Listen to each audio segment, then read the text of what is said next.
And of course, Malines are actually 10th on 24 points. Thanks, Daniel. Now, several national footballers were on show as the Game of Life Foundation hit top form in its fourth staging at the Hashenheim Stadium at Jamaica College on Saturday. Shoshana McGowan was there. The Christmas season ended weeks ago, but the Game of Life Foundation were still in give-back mode when they hosted their fourth staging of their charity games dubbed the Dawn of a New Era.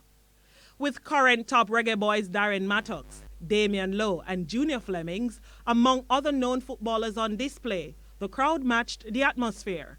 Lowe, who plies his trade for Norwegian team IK Star, is the Game of Life Foundation ambassador and was ecstatic with the day's proceedings. It's a good feeling, especially like a lot of the people don't really get to see us firsthand, they don't get a chance to come to the national team games or like to watch us on the international stage. So when they come out now to get firsthand, just interactions with us, pictures, autographs and stuff like that, I know it's a good feeling to them and it's a good feeling to us, and we just have to continue to grow as a family and grow as a community and get the support.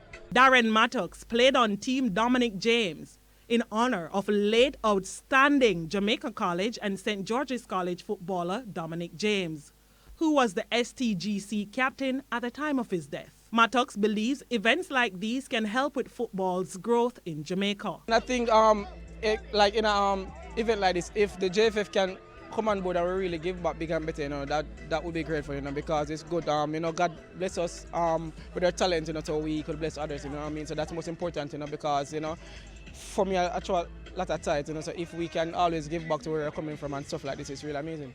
Junior Flemings suited up for Team Darien in honor of late Jamaica College footballer Darian Thomas.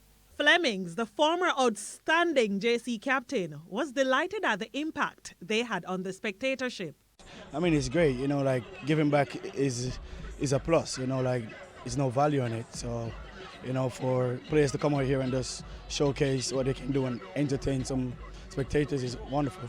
The Game of Life Foundation will donate football gear to schools across the island and the region. Shoshana McGowan, TVJ Sport.